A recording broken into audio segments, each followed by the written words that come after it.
San Diego State is going to New Mexico, and the Mountain West Championship is on the line in this one. This is crazy. Year 1 of Jason Eck, year 2 of Sean Lewis. We've talked about these guys relentlessly as coaches.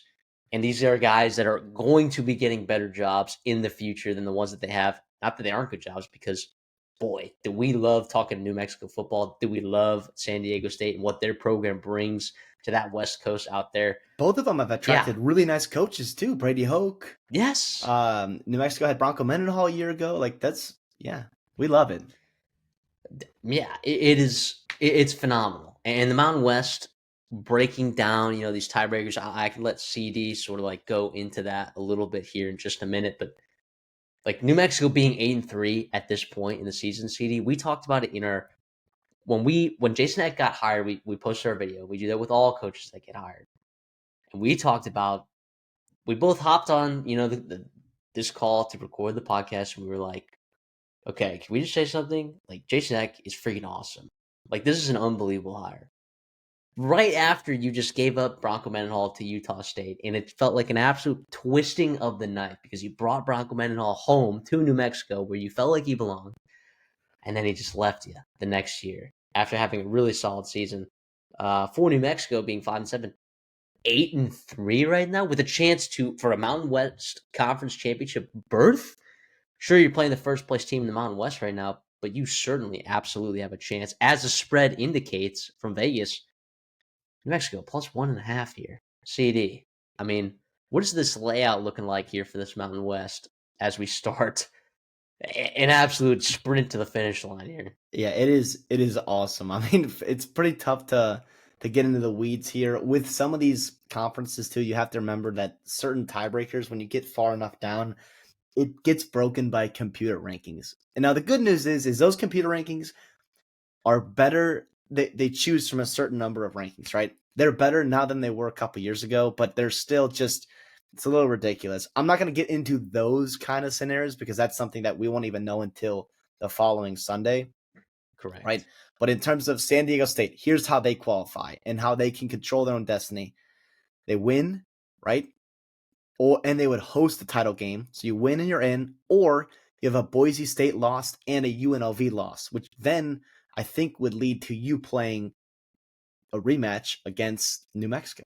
So, and by the way, New Mexico would then host the title game. So New Mexico qualifies with a win and a Boise State loss. They don't really care about what UNLV doing. I'll just throw Boise State and UNLV in there. Why not? Boise State needs a win and a New Mexico loss. UNLV needs a win at Nevada, and then New Mexico and Boise State to both lose.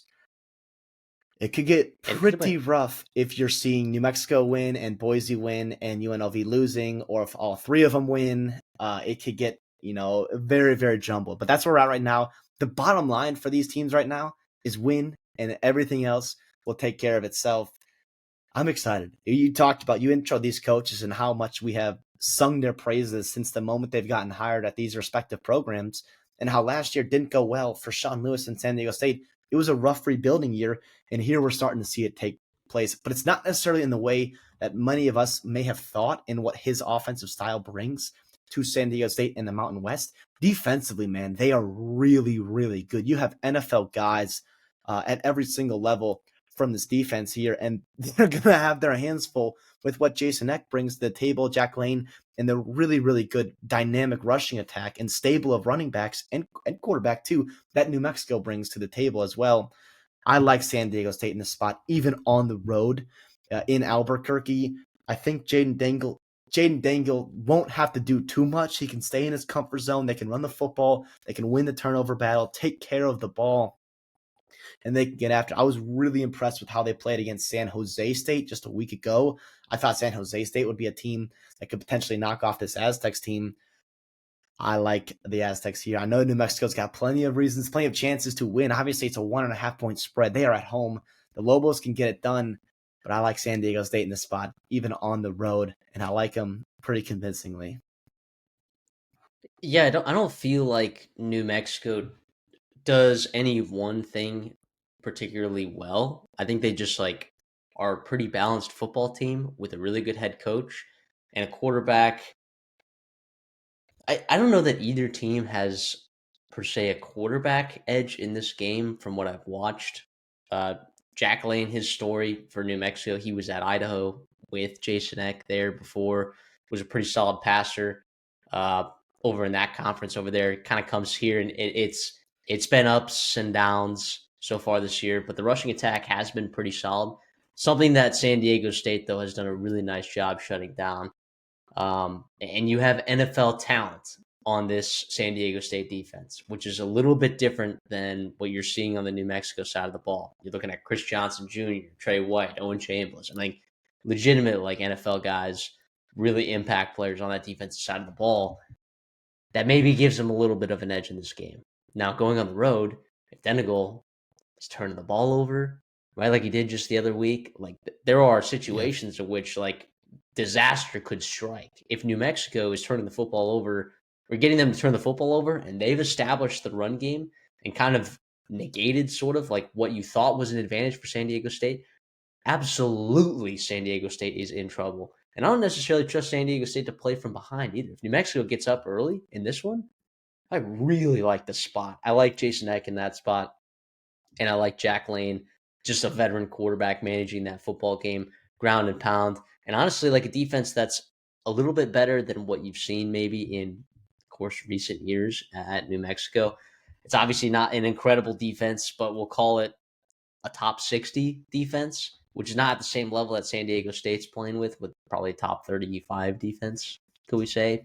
I wouldn't call it top 30, top 35. Is that crazy to say? San Diego State fans, but I think I'm going to be with you on San Diego State to cover the spread. I don't love it though, man. The Jason Eck factor on the other side of the field and some of the veterans here playing for New Mexico. Like I really like this football team, and I like what they've done, and they've found ways to win, and in close ones too. Like they've just come out on top. So you get in a close one here. Obviously, San Diego State has had their own scraps this year, but two teams that are used to winning close games and finding ways to get it done. Yeah, I'll take San Diego State here, but not feel very good about it at all.